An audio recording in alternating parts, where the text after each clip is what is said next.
here.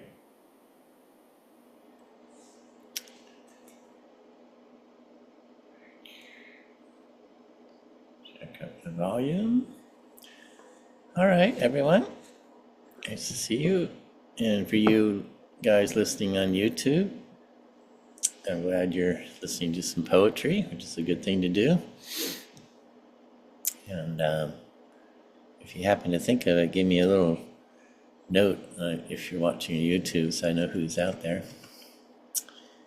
So I like to start with a little body mind centering. And Brenda, you know this, some Brema. Rubbing our hands together until they get nice and warm.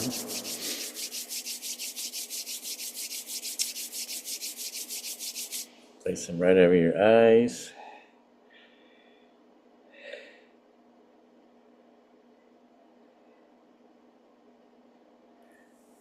I'll do that a couple more times.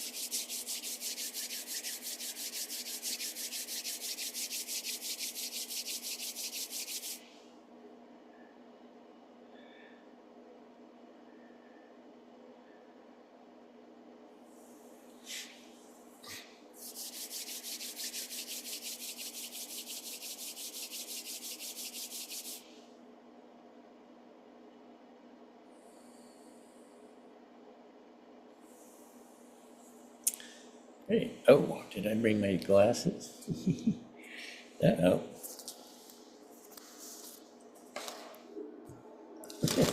Yeah, well.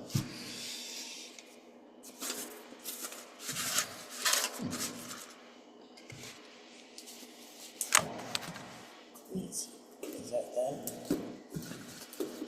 Ah, got it, good.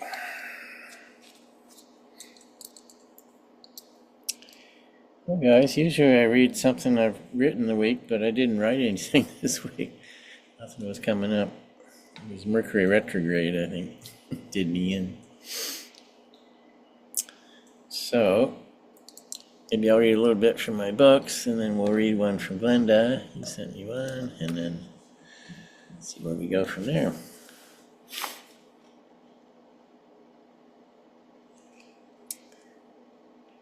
Let's see.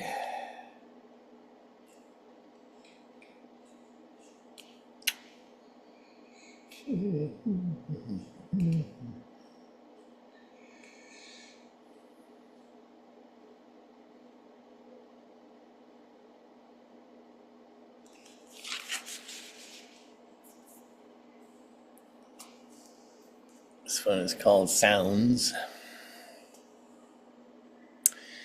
My phone awakens me with what it thinks is important, notifying me with its imperious beep. I should silence it, but I usually look, thinking maybe this time I'll see something new and fresh. But now I'm up, and the crows are having a noisy conversation, and the sparrows are singing their simple song. These are sounds I like. The cat's meowing for food, natural sounds. Yet when I hear the first mass transit car of the morning, I like that too. What heart doesn't respond to a distant train whistle? Even tires in a wet road I like. As a child, I fell asleep listening to the dishwasher whooshing. And of course, there are the sounds of children playing, the soft breathing of a lover, and right now a bird I can't identify singing in the pear tree, a trill and 4 peeps.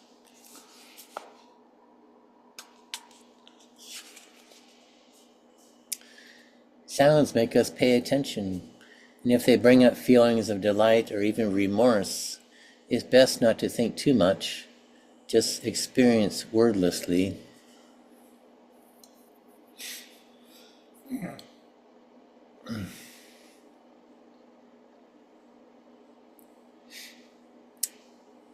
This one is called Ram. In India, there is a tradition to say the names of God over and over. 2 of the names are Krishna and Ram. Walking one day, thinking about this, my thoughts are going in circles. Needing to find something that I can hear, I come to my feet walking on the earth, and my breath that is breathing the sky. Now I hear a dove cooing. To my delight, he is saying, I exist. Now the wind says, I wash you with kindness. And since I'm near the sea, I hear the waves, and they say, our constancy is love. A tiny black lizard crosses my path. I know also he must be speaking. I lean down and can hear even his tiny voice. He is saying, Ram, Ram, Ram. I like the line about breathing the sky. Yeah. It's there's a oh gosh. There's a teacher named Krishna Das I like. He was a devotee of a guru in India, and he sometimes comes on, and they like to sing songs that get sort of wound up. There's a lot of emotion in it, which I like. I'm not a Hindu per se, but I like the emotion in it. Anyway, he was in Hawaii this week, and I listened to some of it online. Okay, let's see, read a bit more. Brenda, I'm sure you know Krishna Das. Let's see. I'll read the first one in this book. Blessed Earth. The poet waits for a phone call. There's something he has to do, probably involving accounts and passwords. Passwords to hell, he muses. But what if instead of being numbers, mathematical signs, and capital letters, they were the incantations of old? Instead of giving name and address, we were instructed to climb on the back of a raven, to fly to the treetop, and there sing a song until the tulips bloom. I'm sure then my artist friends, hearing friendly voices, would come and we'd communicate in color and shapes, and nothing would get done, but really everything would get done. And when in the end we were asked if we were robots, we'd laugh and say, I know you think we breathe in order to get oxygen to the lungs, but really when we inhale, we breathe in the sky, and when we exhale, we go down into the blessed earth. Looks like I used that line again about breathing the sky. Yeah, well, if it's a good line, use it over and over. Say. It's a good line. Might as well.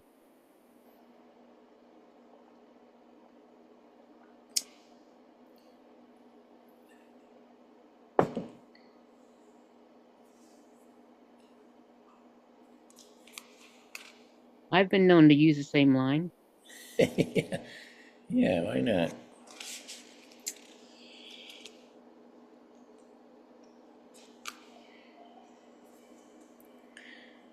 Here's an old one from my first book, The Depths. The river here is wide and lazy. One must look closely to see it's moving at all. But when we do, we feel happy. Is it the moving that gladdens our heart? So often we feel like dry leaves turning endlessly in shallows by the shore. The flowing water seems impossible to reach. Something must happen. We can't preconceive it. Perhaps it is a muskrat wading through our lonely pool. Delighted, we grab on to hitchhike to the main channel. Now joyfully moving, we dive down like a duck, swim to heart of river, where there is the pulse of the dynamic universe.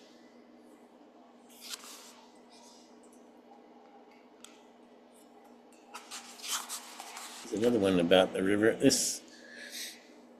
think I wrote these two river poems up in Oregon, and I forget the name of the river. It's in Eugene somewhere. The river. Gazing at the river here, something seems wrong. The water is going backwards. Of course.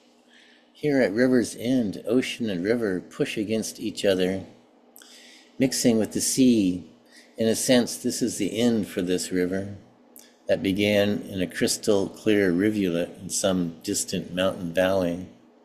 In its youth, it crashed over boulders, splashing joyously, drops jumping into air, perhaps landing on a warm rock, disappearing into sky, portent of a final merging. Yet even when it slowed, became wide and meandering in its middle passage, it felt it would flow forever. How could it stop? How could it stop or be stopped?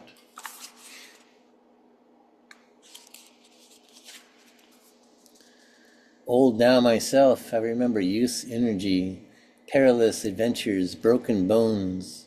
Now I smell the salt air around the next bend. Will it be merging bliss or salty tears? What did it all mean? Perhaps only what I learned. These three things. No beginning, no endings or beginnings in reality. Savor every moment, still flowing. Have no regrets.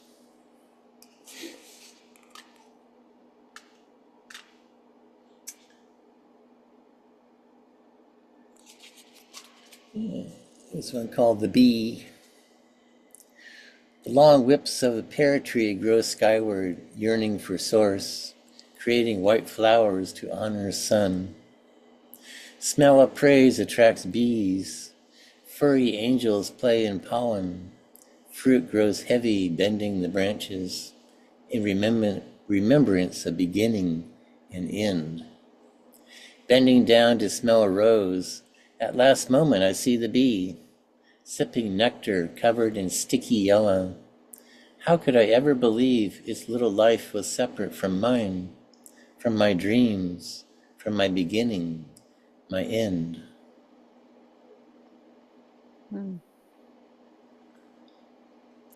And this is called The White Butterfly. The blackberries have snaked into the knobby fig branches, their black fruit interspersed with yet green figs. Sitting right leg crossed over left, foot bouncing a little, I'm here reading a poetry book, lost in thought. Cat opens a sleepy eye. She has noticed the white butterfly's wings slapping the air. Wriggling her whole body, she runs after it and pounces. Capturing my breath, I rise on my feet, take an impression of it all, including myself. In an instant, it all comes together. Everything I see, and the invisible thread running through it all. And maybe one more. Remember, the ground welcomes the fallen leaves in fall. People fall to earth and forget who they are. Leaves know they belong on the tree, but accept the time to fall. My thoughts scatter on the ground like leaves in a windstorm. Only when I look up at the sky, then I remember where I fell from. Well, okay. That's enough of my poetry. Let's read yours, Glenda. You sent me one.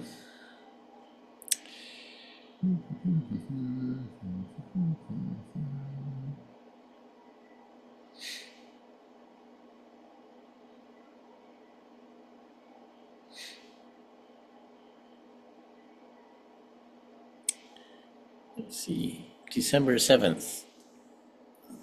Is that when you wrote it? That's when he died. Oh my goodness. Okay. All right. Oh, so that anniversary of that was Yeah. Mm-hmm. was just a few days ago. Yeah.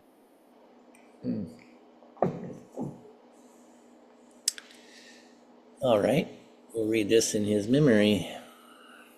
December 7th. I sit in my chair and look up at him in the urn I picked for him tomorrow. I think that's who I slept next to, who navigated us around the country with a road out atlas, who could play the guitar like no one I'd ever seen, who held me when I cried, who smiled when I walked in the door. I think inside that heavy ceramic pot is a man I helped become better, and a man who had flaws. Inside that cream-colored container is the man who would have given me everything if he had it to give. The man who made me cry, me laugh, made me shake my head, made me cry. Inside there is someone I loved, someone who loved me. And it's hard to believe all of that is in a jar with his name and dates inscribed upon it. A big bear of a man who gave the very best hugs, the very best love he could. And I'm somehow here without him. Only ashes of him left to speak to, only ashes left to share my day, only ashes left to love me, only ashes left to remember. And I feel alone here in this house we picked, where the man in the urn mowed the grass, helped me make flower beds, plant my trees, made me iced tea when I came home from work, rocked in his chair next to mine, rolled over in the morning and said, "Good morning, angelic princess," a joke of ours. So many memories, so many tears, all in a pot on a shelf. Wow, Glenda, beautiful. Thank you. Yeah, touching.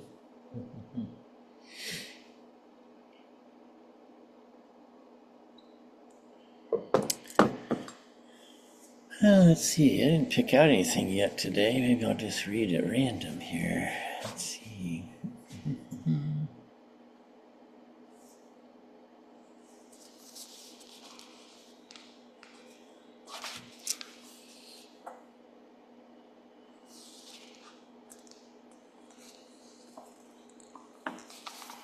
Thank you, Brenda. Oh, yeah. Brenda can't speak to us because of her. She's on a certain computer. It doesn't have a microphone, I think. Okay. Totally.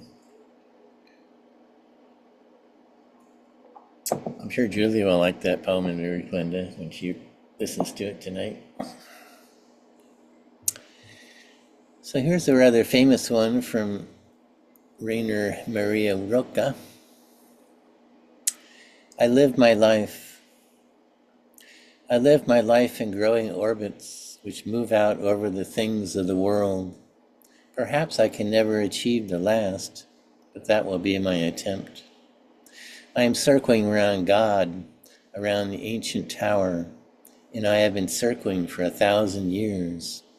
And I still don't know if I'm a falcon or a storm or a great song.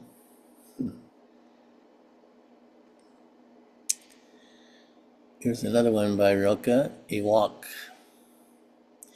My eyes already touch the sunny hill, going far ahead of the road I have begun. So we are grasped by what we cannot grasp. It has its inner light, even from a distance, and changes us, even if we do not reach it, into something else, which hardly senses it. We already are a gesture wave. We already are. A gesture waves us on, answering our own wave. But what we feel is the wind in our faces.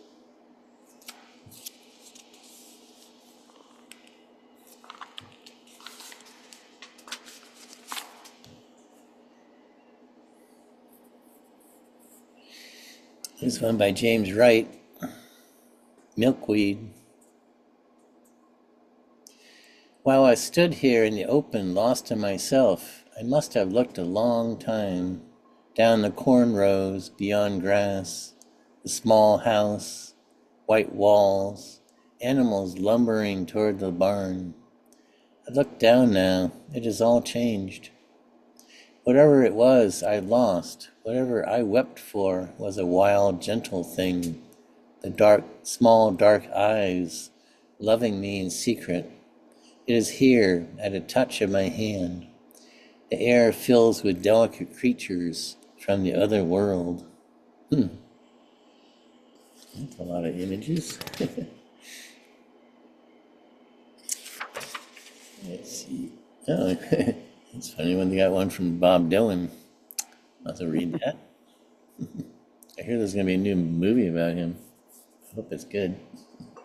Who's going to play him? Timothy Chalamet. Oh, He sort of looks like Dylan a little bit. He's got dark hair anyway.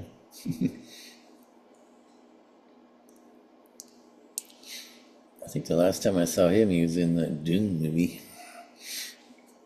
I saw him in Pat Garrett and Billy the Kid. Oh, okay.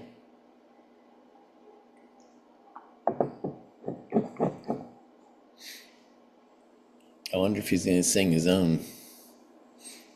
Dylan's song. That'd be a challenge. Yeah, uh-huh. Sound like Dylan. Well, here's Dylan. I don't know if this is from a poem or from one of his songs. Let's see. Maybe we'll remember it. Three angels up above the street, each one playing a horn, dressed in green robes with wings that stick out.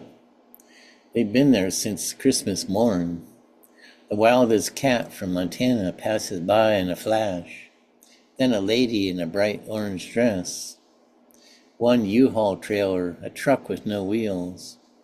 The 10th Avenue bus going west. The dogs and pigeons fly up and they flutter around. A man with a badge skips by. Three fellows crawling on their way back to work. Nobody stops to ask why. The bakery truck stops outside that fence, where the angels stand high on their poles. The driver peeks out, trying to find one face in this concrete world full of souls. The angels play on their horns all day. The whole earth in progression seems to pass by. But does anyone hear the music they play? Does anyone even try? I don't recognize that as a song. It must have been a poem he wrote. Yeah, I don't think it's a song. I think it's a poem. Yeah.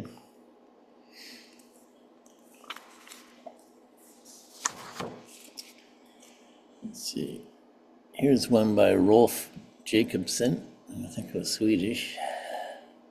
Or Scandinavian anyway. Guardian Angel. I am the bird that flutters against your window in the morning, and your closest friend whom you can never know. Blossoms that light up for the blind. I am the glacier shining over the woods, so pale, and heavy voices from the cathedral tower. The thought that suddenly hits you in the middle of the day and makes you feel so fantastically happy. I am the one you have loved for many years. I walk beside you all day and look intently at you, and put my mouth against your heart, though you're not aware of it. I am your third arm and your second shadow, the white one, whom you cannot accept and who can never forget you. That's interesting. Yeah. Third arm. White shadow. Yeah. And it says your second shadow, the white one, yeah, the white shadow. Oh yeah, the guardian angel, you can't see them. We hope they're there though. I think my guardian angel drinks. Yeah, well, why not?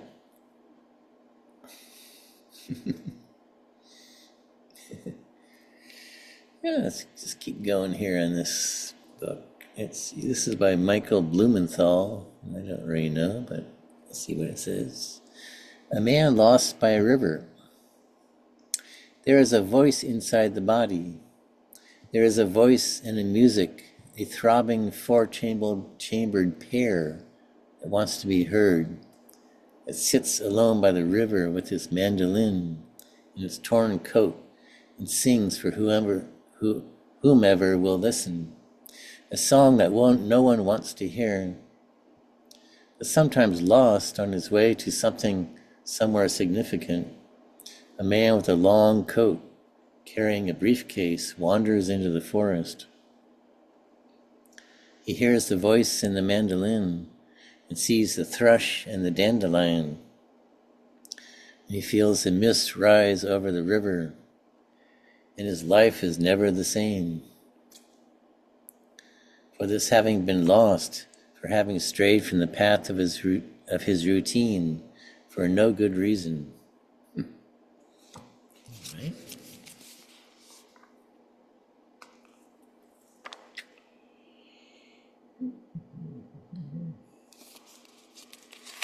They have a Charles Bukowski in here. Let's see what he's got to say.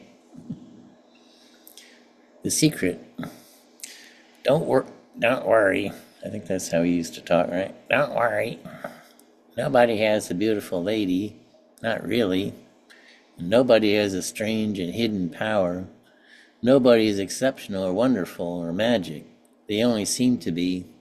It's all a trick, a con. Don't buy it. Don't believe it. The world is packed with billions of people whose lives and deaths are useless. When one of these jumps up and the light of history shines upon them, forget it. It's not what it seems. It's just another act to fool the fools again. There are no strong men.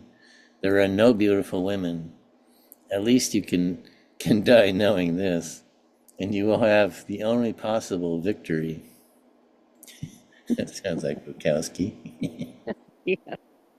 I saw him once read, I think. I think he's a lot sweeter inside than he sounds. Okay, well, here's one by Thomas Tranströmer. Tranströmer, who is Swedish, I know. The Scattered Congregation. We got ready and showed our home. The visitor thought, "You live well. The slum must be inside you." Number 2. This is a numbered poem. Inside the church, pillars and vaulting, white as plaster, like the cast around the broken arm of faith. Number 3. Inside the church, there's a begging bowl that slowly lifts from the floor and floats among the pews. Number 4. But the church bells have gone underground. They're hanging in the drainage pipes. Whenever we take a step, they ring. Number 5. Nicodemus, the sleepwalker, is on the way to the address. Who's got the address? Don't know, but that's where we're going. That sounds a little like Dylan. Oh, actually, it's getting down towards the end here. Let's read a couple of Marys and we'll be done.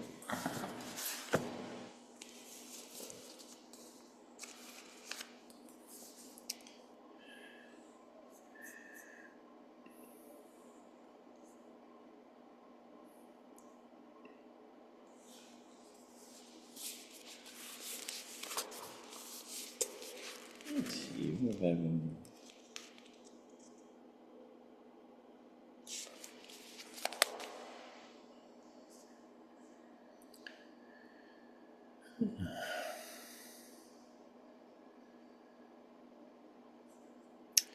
This looks like a prose poem by Mary. Let's see. Number 9, it says, "And what did you think love would be like? A summer day? The brambles in their places, and the long stretches of mud, flowers in every field, in every garden, and their soft beaks and their pastel shoulders. On one street after another, the litter ticks in the gutter. In one room, after another, the lovers meet, quarrel, sicken, break apart, cry out. One or two leap from the windows. Most simply lean, exhausted, their thin arms on the sill. They have done all that they could. The golden eagle that lives not far from here has perhaps 1,000 tiny feathers flowing from the back of its head, each one shaped like an infinitely small but perfect spear. Didn't sound very merry-like. Let's see. This will be different. Porcupine. Where the porcupine is, I don't know, but I hope it's high up on some pine bough in some thick tree, maybe on the other side of the swamp. The dogs have come running back, one of them with a single quill on his moist nose. He's laughing, not knowing what he has almost done to himself. For years I wanted to see that slow rambler, that thorn bush. I think what love does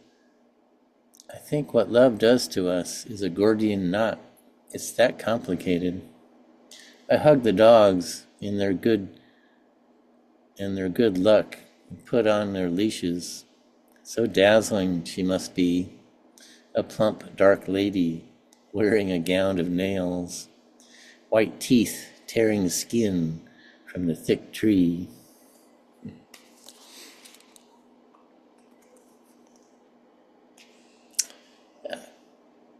Morning glories. Blue and dark blue, rose and deepest rose, white and pink, they are everywhere in the diligent cornfield, rising and swaying in their reliable finery, in their little fling of their bodies, their gear and tackle, all caught up in the cornstalks. The reaper's story is a story of endless work, careful and heavy, but the reaper cannot separate them out there. They are in the story of his life, bright, random, useless, year after year, taken with the serious tons, weeds without value, humorous, beautiful weeds. Hmm. See. There's one called Toad. I was walking by. He was sitting there. It was full morning, so the heat was heavy on his sand-colored head and his webbed feet. I squatted beside him at the edge of the path. He didn't move. I began to talk. I talked about summer and about time, the pleasures of eating, the terrors of the night, about this cup we call a life, about happiness and how good it feels, the heat of the sun between the shoulder blades. He neither looked up nor down, which didn't necessarily mean he was either afraid or asleep. I felt his energy, stored under his tongue perhaps, and behind his bulging eyes. I talked about how the world seems to me, 5 feet tall, the blue sky all around my head. I said, I wondered how it seemed to him down there, intimate with the dust. He might have been Buddha. Did not move, blink, or frown. Not a tear fell from those gold-rimmed eyes, as the refined anguish of language passed over him. Well, Maybe he wondered about the crazy lady talking to him. Yeah, really. What is this lady talking about? Well, my dears, Brenda and Glenda, glad you came by, and have a lovely week, and I'll see you next week. Okay, thank you. All right, bye. Bye, guys. Bye-bye. Bye-bye. See you next time.